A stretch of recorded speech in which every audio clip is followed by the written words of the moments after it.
Range anxiety has become a major issue for EVs and for EV owners. There are myriad reports of people being stuck on the side of the road when the battery has run out, especially during the winter when your range seemingly starts to decrease. Now, of course, EV proponents tell us that this is nothing to worry about. We should just charge up more actively or try to pull over to a charging station to prevent breaking down, if you can find one. However, even if we look at the official EV range figures, that range won't actually get you very far. Certainly much less far than a normal internal combustion engine, one that you could actually fill up much easier than you could recharge an EV. But not only that, it turns out that these official figures might only be telling part of the story. They might be a little bit fanciful and not really give you anything close to the real world range. Something that I'm sure comes as a massive shock to absolutely everyone, given the reports of breakdowns that we have seen. Now, if an EV, for example, gives you a range of 300 miles, supposedly according to the manufacturer, the question is, would you actually really get that 300 miles? After all, the 300 miles might drop if you accelerate too hard, or you're in stop-start traffic, or it's too cold, or it's too hot, or any number of other things. Even using the air conditioner, or the heater, or various other things can drain your battery, all of which reduces the real-world range. So to that end, What Car, an online magazine dedicated to cars, did some real-world testing about this, and lo and behold, they found that real-world range is much worse than the claimed range. What they did is they looked at the range in various climates, but the one I want to focus on here is the winter range, because that's probably going to be the most unpleasant for you to run out of battery in. Now, on real-world tests, all of the EVs they tested fell far short of their claimed range. And we're not just talking a few miles, we are talking a massive shortfall. And this was the case across all of the models. Now, say we're looking at this in percentage terms, it's actually really large. The lowest shortfall was 21% for the Mercedes EQE. Note that the lowest shortfall amongst the ones they tested was 21%. It goes all the way up to nearly 37% for the Lexus RZ 450e Takumi. Effectively, all of these cars fell far short of the claimed range. Now, of course, this is probably not very surprising. Many of us who have been thinking whether or not to get an EV and have decided against us have realized this would likely be the case. But it is good to have some numbers to really tell us that we aren't actually imagining things. Now, of course, What Car, when it was testing this, was looking at the EV's range relative to the claimed official range. And this begs the question of, where do those official range figures come from? Well, it turns out that manufacturers aren't just making them up. They're actually from an official range figure.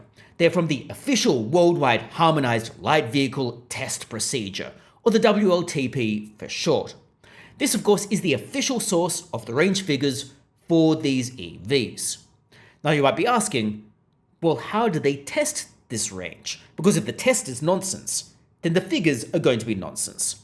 Well, it turns out the tests are done under light acceleration, they are done in a laboratory, they are done at a rather nice 23 degrees Celsius or 73 degrees Fahrenheit.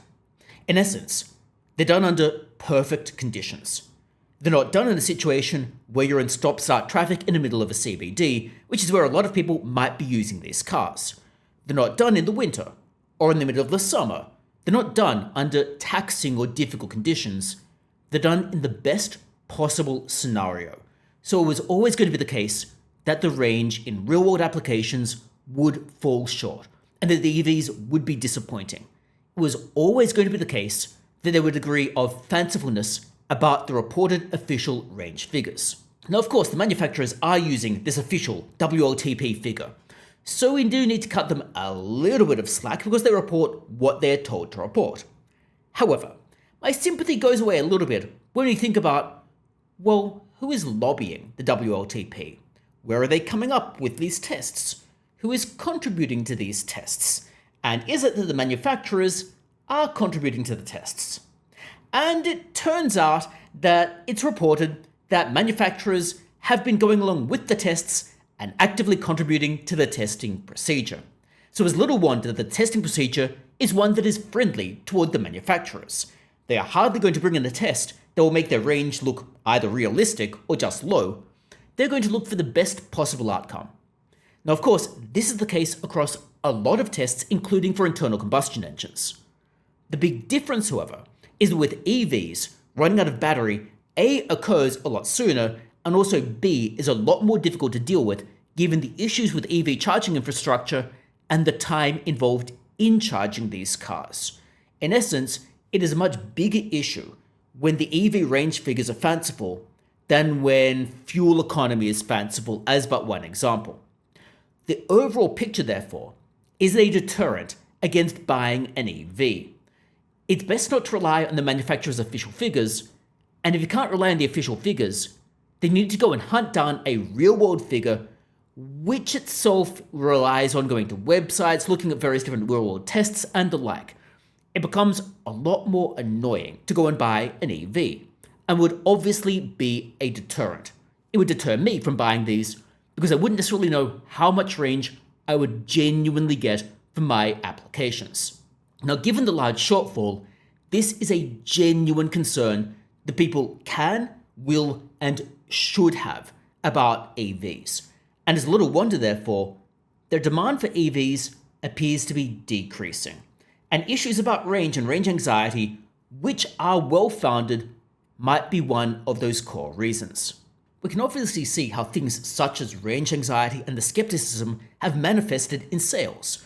For example, Mercedes has indicated it is going to be doing more internal combustion engines for longer. Toyota has been trying to resist going to EVs for quite some time. Now, we can debate about whether hydrogen fuel is actually going to ever be a thing or is ever realistic. But there's no debate that Toyota is hoping that it might be realistic and is trying to do things that aren't EVs.